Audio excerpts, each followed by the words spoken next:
All right, you're listening to 91.5 WUML Lowell Blues Deluxe, and it's my honor and pleasure to introduce to you Matthias Lattin, the 2023 IBC winner Oh, and I'm sorry. guitar Can we?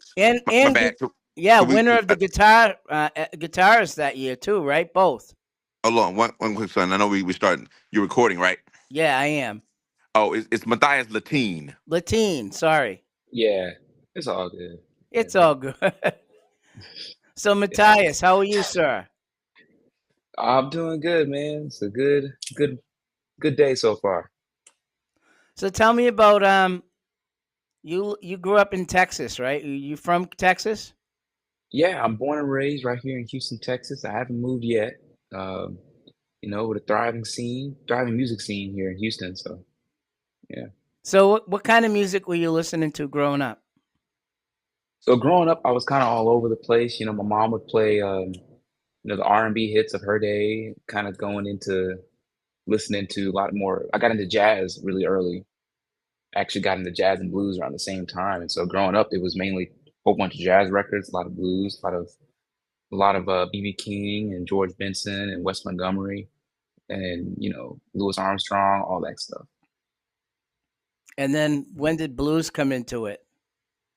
So like I said, they came in around the same time, but when I started playing when I was 8, around 12, 13, when I kind of got into jazz and blues. I got into the same time, and so they just kind of took off together. I always, listened to both streams, and over time, as I learned more, they just started interweaving themselves. I would make connections about how jazz and blues were so close to each other. That's great. How did you end up competing in the 2023 IBCs? How did that happen? So I went several times, actually, two Previously, times right? as yeah, I went a couple times in the youth act division. So I was there with a band of mine called Untitled in 2017, and I think before that I was with the artist named Sarah Grace as a side guitar player. And then in 22, The I early went wait with before we go any further. How far did you get when you went with solo duo stuff? I didn't do solo duo. Oh, really? It was Yeah, a it was band. yeah, they were all bands. I've Yep. never done the solo duo. I've always done the band competitions. And in the youth category, it's not a massive competition. It's Right. just a competition to get out of your city. So I did sideman. This is important, right? Sideman and then artist. And then in 22, I went as a sideman again with another Houston legend by Chris Crochemore, the Brazilian blues man, as we call him here. We didn't advance past the first round in Memphis. And then the year after, I was like, I want to go. They tried to talk me out, and I was like, I'm gonna go and rep my city. And I went with my trio, and we came out on top. You had to compete locally though to do it, right? Yeah, yeah, it was a tough competition, man. We have a lot of great Houston music coming out of here, man. Texas is crazy. There's lots of great artists coming out of Texas, the state Oh itself, yeah, and in Houston, like you said. oh yeah, there's a lot. You got Ali Venable, the Peterson brothers. That's a wide spread Yep. right there. That's from East Texas all the way down to Austin. You got Kellen Wonderland. Yep. Man, we got a lot. We got a You lot of got a people down lot. here. There is a lot, and there's a lot before them too that were around there, still playing. Oh yeah, like Miss Diana Greenleaf. Yep. She's down here. John Dotoro, one of my mentors. Keisha Pratt's out of Houston. I played with her for some years, and yeah, yeah, man. So what made you decide to do it on your own? Put your own thing together and go and compete. I just finally wanted to step out. I wanted to do my artistry and play my songs and really connect to people the way I was wanting to connect to people. And so I've felt that starting at the IBCs, I had seen many years before that it was a good starting point. And so I wanted to really get in there and show people I could do it. What was the competition like? I know I saw some of the competition in 2023, You had some Yeah. heavy duty people playing against you in 2023. Oh But yeah. it's all people from all over the world too, which is interesting. Mhm. Um, so how was that? Was that hard? Was it easy? What did you think? I mean, at no point in time is it easy. I mean, it's a challenge, from kick pedals breaking on you to bass amps going out, cables dying on you mid-show. Like every anything and everything could and did happen, especially for us. The amp went out on us first night. The kick pedal broke the second night. Somebody's stuff got stolen the third night. It was a whole thing. So it was certainly a challenge. We met a lot of wonderful, amazing artists who I still keep in contact with today. Win or lose, my main thing is to make sure I get friendships out of it because I Yep. mean, you never Networking. know who's gonna do what. Yeah, That's networking. Yep. absolutely. That's good. So what was the judging like? I'm not a judge. No, but I mean, Um, were they hard on you? Were they, how what were your scores like? It must have been um, great if you won, but absolutely, and I think they it's a hard judging criteria because there's points you got to meet, and we made sure to really read the rules and go for it and kind yeah, of put the myself in big those one is positions. Yeah. timing. The big one is timing. You have to be within Oh the yeah, man. time frame. Oh yeah, we worked our show out quite a bit. It's 24 minutes and 20 seconds, 19 minutes and 30 seconds, somewhere around there. And I think the closest one we had was like the semifinals. We had 3 seconds left on the clock. Wow. Yeah, that was my mistake, but we had 3 seconds left on the clock. It was hilarious. And they didn't show us a time card for it, but that's a whole nother thing. Yeah, I was looking at some of the solo duo stuff. I was in one of the clubs and I met a guy named Mark Muleman Massey there. He was great. Oh yeah. Yeah, I never did get to check him out, man. I heard so much good stuff about him. Great. Check him out. He it was like wow when I saw him. I had never seen anything like him because he'd been to Parchment Farm. He did time. He was talking Mhm. about it while he was playing, in between when he was playing. It was like, wow, something else. He was a real deal. Go check him out when you get a chance, because I'm I trying to will, get yeah. him up here to the East Coast because people need to see him. So tell me about some of your favorite guitarists, blues guitarists growing up. So growing up, the main one for me, the first one that I really locked my eyes on was BB King. I feel like you can't be a guitar player and not love who BB is and the way he played. After that, I got into Buddy Guy pretty heavy. Uh, Johnny Guitar Watson after that. Man, there's a lot of good ones to A lot of name. funk in there with Johnny Guitar Watson. Oh yeah, man. It gets groovy real fast, real fast. And then I was a fan of a lot of Sideman. A lot of Sidemen. I'm a big fan of musicality and how the band reacts to the person at front. Yep. So there were people like Milton Hopkins, who was BB King's guitar player for almost 30 plus years. Uh, yeah, those are players I admire. T-Bone Walker, you gotta love T-Bone Walker. Yeah, another You know, Texas guy. hey man, it's in the blood. It's in the Yeah. And Johnny Clyde Copeland's another one of my favorites from Texas. yeah, Johnny Clyde and the Brooks, Mr. Brooks, Lonnie Brooks. Lonnie Brooks, Hmm. Johnny Winter. I mean, there's a lot of them all over the years from Texas. Oh yeah, and he's not a Texas cat, but I found myself getting into more of his music of the last 8 years or so. Albert King, Oh, yeah. love Albert King, man.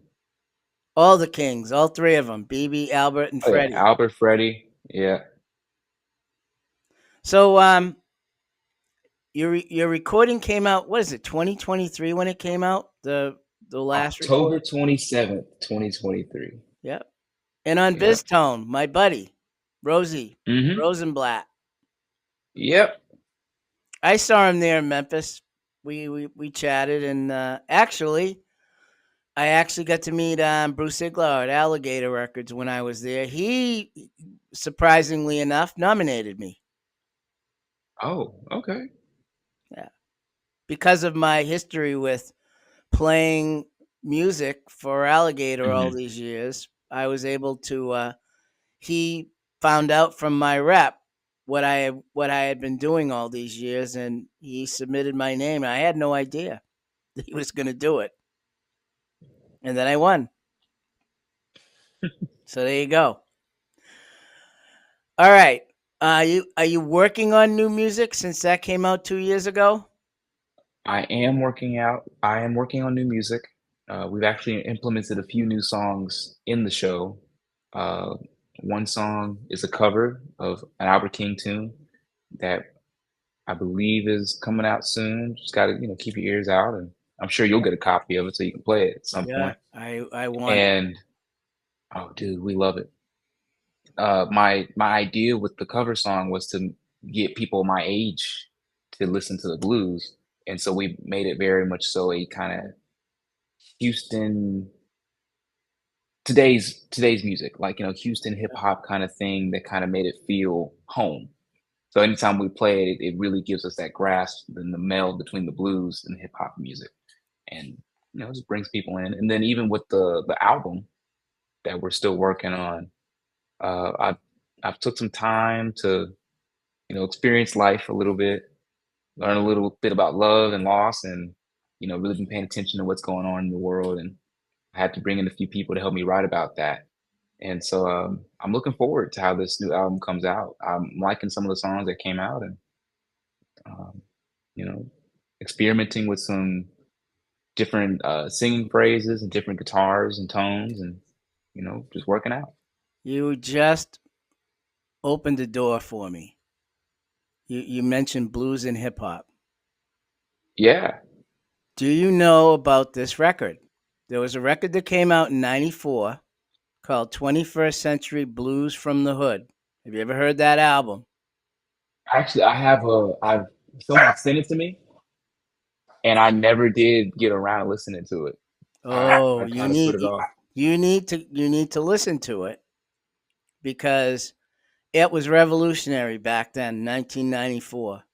Chris Okay. Thomas King, or Chris Thomas was his name then, and that record's crazy good. You talk about hip hop, you talk about rap and Hmm. blues. That's it. That was the beginning. And yeah, if you get a chance, listen to that. You'll like it. Okay. He does a lot of sampling. Um, he's got Lester Butler on harmonica on one of the songs from the Red Devils, and Yeah. he plays all the instruments on it. He was 25 years old or 23 years old when he put it out, Oh, and wow. he and I have talked about it. And I said to him, I said, you were like the Prince of the blues back then, doing stuff that Prince would have been doing back then. Hmm. And if you go to Amazon and read about 21st Century Blues from the Hood, someone put a comment in there and said that, quote, this is the first time I've ever heard hip hop and rap on one record together. Oh, wow. I don't know how he did it, but that's what it says. And it's like, wow, I didn't know that either. So when you get a chance, check that one out. 20, and he's got another one called Dirty Hip Hop South Hip Hop Blues, another record too. Two records that he did like that. And he took a lot of abuse for it, by the way. Uh, you know, that, that's the thing that happens when you kind of mix genres together. It's easier. Like I come from a side of mixing blues and jazz together. So even with the new single, it's blues, jazz, and hip hop. Hip hop was something I was stepping back into. I've done a lot of sessions in that Yep. world, but yeah, You get a people, chance, check that record out because it's great. yeah, I've turned more okay, people onto that record when it came out. People that were in my studio playing live one day, I played a song from that, First thing they said was, "How do I get that? Where is it? And what is it?" And every time I play it, someone's asking me what it is and where I got it. So, like I said, if you know about it, check it out. It's great. So the new record that you're working on, how many songs do you have so far? Can I answer that question? I'm gonna say, Well, you don't have to tell me what they are. Just how far along are you is what I'm really asking. uh, we're getting to the end of the writing process, man. We're getting to the end of the writing process. I'm very musical, so I'm always thinking of new progressions and stuff, ways to make the blues a little more interesting in certain facets. But we're getting to the end of the writing process. So close to pre-production and getting ready to put something together. Yeah, something like that. Yeah, that's good. So where do you you got a whole bunch of gigs coming. You got local gigs. You're going to be playing at the Bull Run here in Shirley, Massachusetts on July 11th. And Yeah, then I'm excited about that one. that's a great place. Have you ever played there before? Uh, earlier, late last year, we opened up for Eric Gales there, and I love the venue, love the people. The Yeah. hospitality is great. I mean, it's just a wonderful looking venue. It's beautiful. Yeah, it's an old inn, and you have dinner there and sit and Hmm. watch the band. You can't beat it. You can't beat it. Um, and then Sunday, the 13th, July 13th, Paul Benjamin's got you at his North Atlantic Blues Festival. So you get to show Yeah, yourself there. Is that a first too for you, or have you played there that before? is That's great. that is a first. Yeah. And then you continue on with some other gigs down the road. And that I'm saying that's great. You're starting to get some exposure up here in the Northeast a little more. Hmm. So where do you see yourself in the next 2 to 3 years? Oh, 2 to 3 years, man. Uh, just playing a lot of shows. You More know, shows, right? yeah, more shows, man. I want to see the people. I want to see it around the world. You know, Next question. You just opened another question up. Have you played outside of the United States? no, Not yet. no, not yet. That should be happening soon, I'm guessing. Yeah, I believe there's talks about what's going on next. So uh, I'm pretty sure I'm not able to disclose that, but you know, it's happening. I'm That's pretty good. sure it's That's happening. good though that you're, starting to move in that direction because they love the blues over in Europe, I can tell you.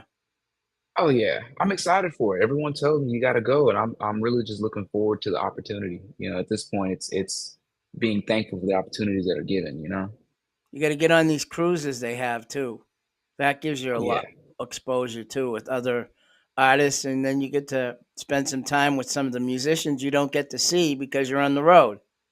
I'm talking about the Blues Cruise, Yeah, man. They I'm about to be on my sixth or seventh punch hole. There's like a little punch hole card. I've done a few. They're that's good. great. That's good. It's fun, I bet, huh? To spend Oh time. yeah, music 24/7 every day. Love it. Yeah, it never Love it. stops, does it? Mm-mm. So anyway, let's tell me how people can find out about you. So you can find out about me at my website, www.mathiaslatin.com,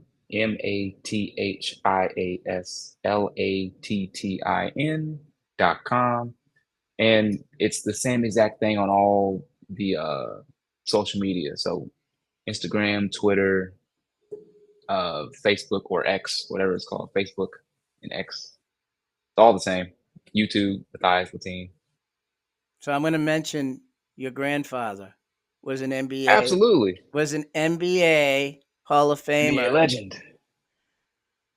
Tell me about that. Growing up with an NBA legend, what was that like for you? You're expected to play basketball and you're the only one that can't shoot. That's what it's like. exactly what it's like. Did he spend time? He must have spent time with you. Yeah, we spent a little bit of time, man. Once they kind of found out that I was putting more of my eggs into the guitar basket, he spent more time getting me into some of the music of his day.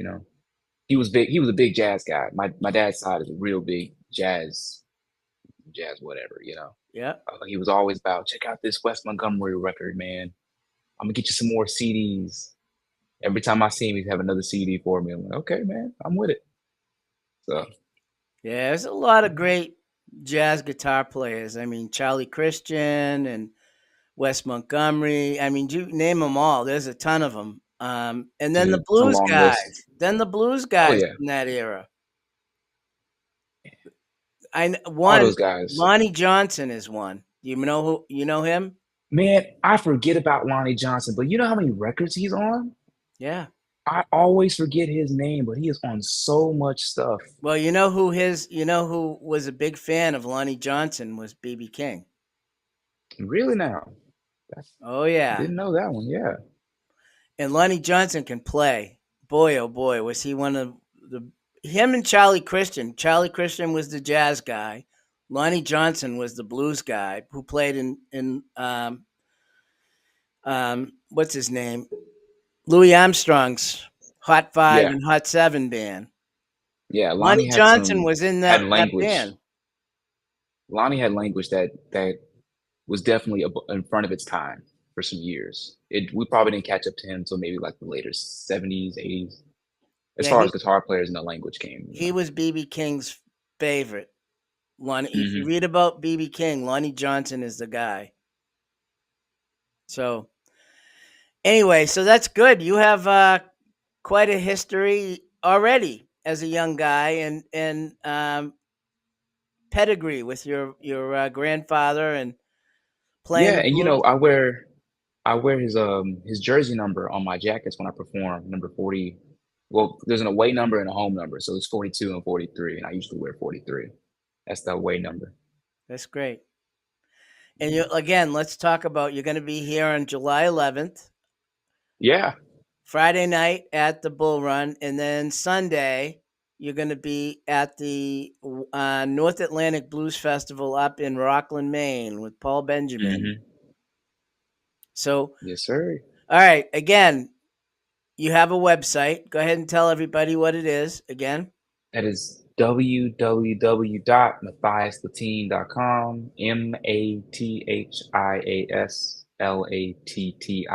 MathiasLattin.com. And you're on Instagram and Facebook and all those social Yeah, media. all of it. All Anywhere you you're want on to look all for of it. it. It's spelled the same exact way. Matthias Lattin. Mathiaslattin. All right. Well, I want to say thank you for taking some time out of your busy day to do this Absolutely. interview. I really appreciate it. And hope to talk to you soon. Maybe get you to come into the radio station one day and we can get you to play. And we'll have to work on it. We will. Thank you again. Yes, sir. Have a great Thank you. day.